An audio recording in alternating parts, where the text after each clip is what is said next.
This is Alan Gilman with Torah Bites for the week of November the 29th, 2025, the 9th of Kislev, 5786.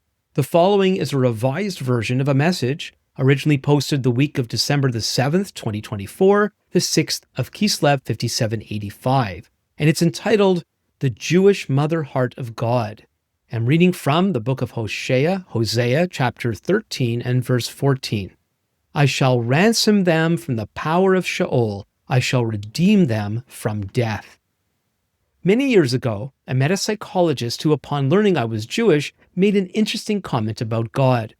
He said that in the books of the Hebrew prophets, God was portrayed at times like a Jewish mother talking to one of her adult children. Why don't you ever call me? Go away, I hate you, don't talk to me. Come back, I love you. So when are you going to visit? For the record, not all Jewish mothers are like that. My wife isn't, but my mother, may she rest in peace, was. But what about God?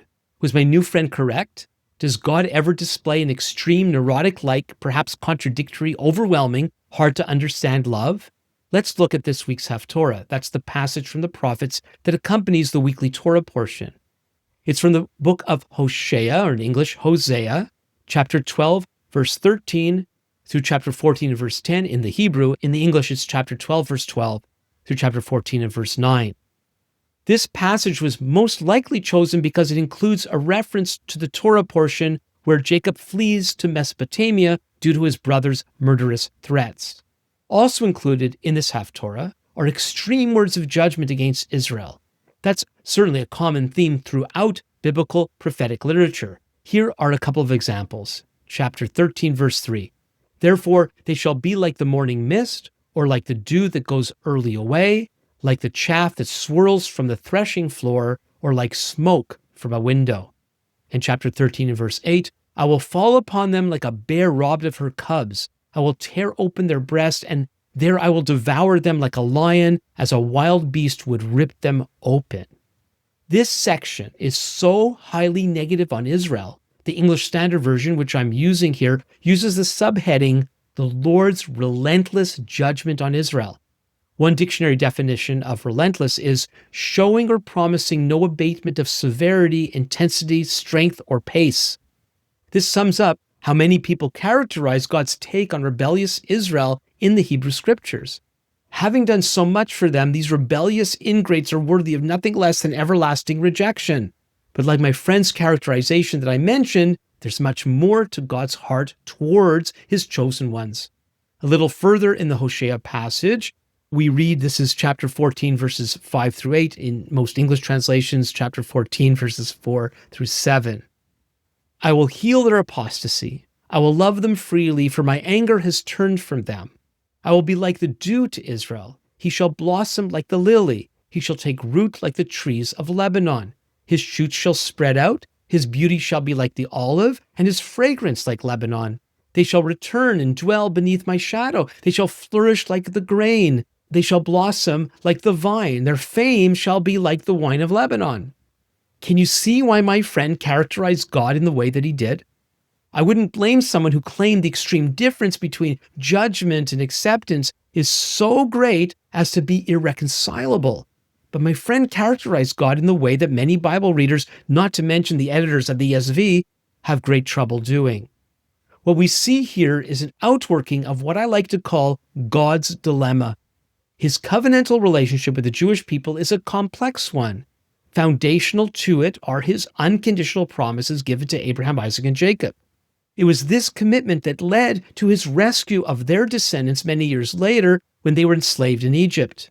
His redemption of the nation at the hand of Moses led to an additional covenantal arrangement at Mount Sinai that created a dynamic of blessings and curses based on the stipulations of that covenant. Israel's humanity, common to all nations, undermined their ability to meet God's standards, setting them up for the kind of harsh judgment described by Hoshea. Yet, God's dilemma was that he was at the same time obligated to uphold the original covenant he made with their forefathers, even as he was required to enact judgment.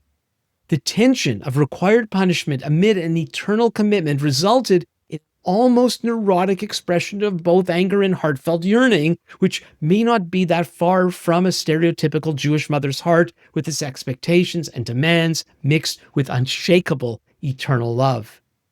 Tragically, instead of grasping the complex, hard-to-understand nature of God's covenantal love, many attempt to smooth it out by choosing one of the two extremes. Either God is angry and vengeful, or he's absolutely accepting no matter what.